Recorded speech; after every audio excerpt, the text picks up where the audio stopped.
The 2018 Mac Mini, is it the best Mac for everyone? Hey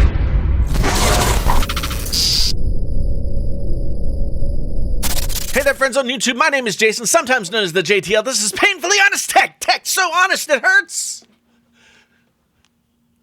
This is your first time here. Thanks so much for being here. If you've been here before, thanks for coming back. Let's get right into the business. Let's talk about this 2018 Mac Mini. The Mac Mini had been left for dead for quite some time, and I think most people, the conventional wisdom out there was that the Mac Mini was in fact a product on the way out.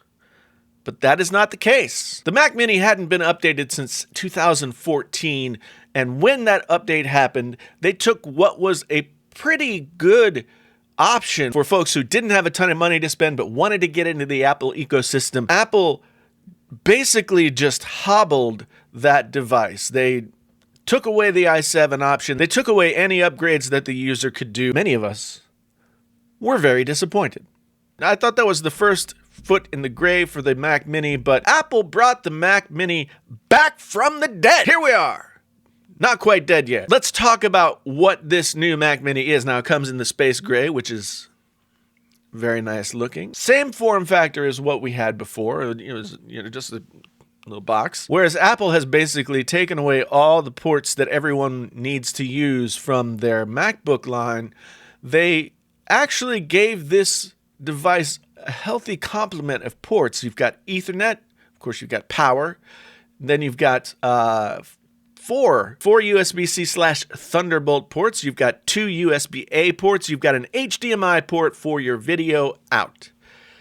That's a pretty decent number of ports. The nice thing about that is it's ready to go for just about anything that you already have. So you don't get four Thunderbolt 3 ports on the iMac, but you do on the Mac Mini, you do on the iMac Pro. So they weren't fooling around when they decided to put some ports on the back of this machine. The sweet spot for me, if I were building one of these for myself, would be the Core i7, 512 gigabytes of storage, and upgrading the RAM myself, just keeping it at 8 gigabytes and then upgrading the RAM myself to 16 or 32 gigabytes.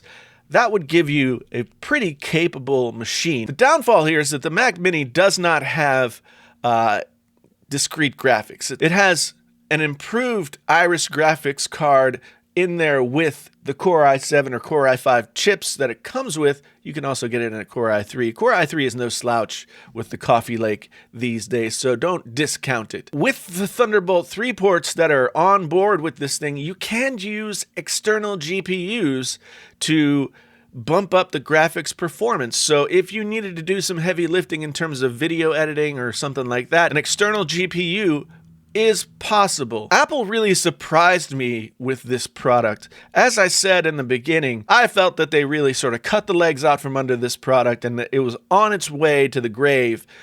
I've never known Apple to turn around and then say, okay, we'll give you features back that we took away. It's not very... Has that ever happened?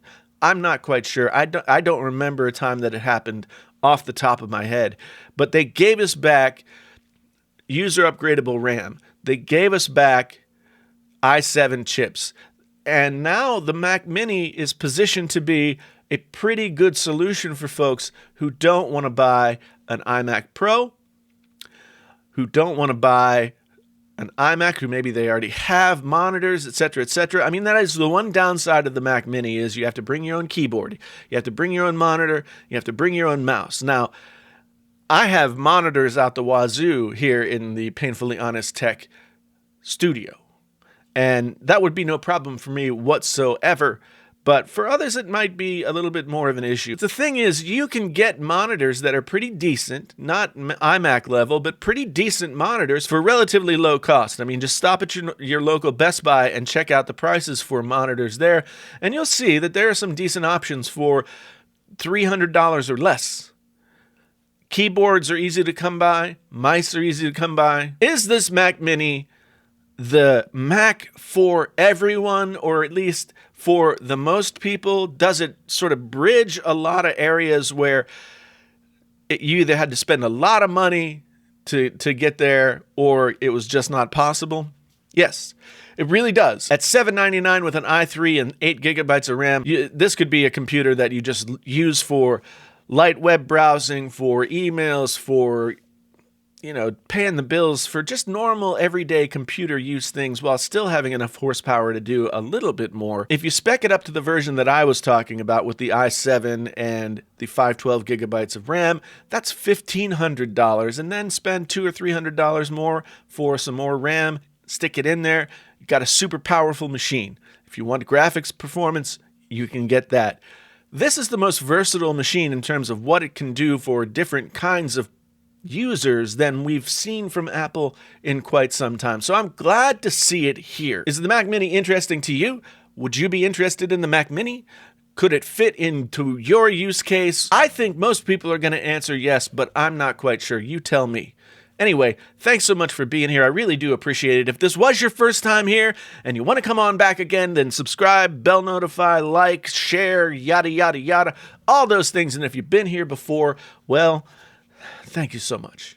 I really do appreciate it. If you're interested in finding out what I use to make these videos, if you're interested in supporting this channel on Patreon, if you're interested in the PHT t-shirt that I have for sale, all that stuff is linked down in the description. You can check it there. If you want to follow me on Twitter, Jason T. Lewis, PHT. If you want to follow me on the Instagram, same thing, but with underscores between the words, okay? Once again, my name is Jason, sometimes known as the JTL. This has been Painfully Honest Tech.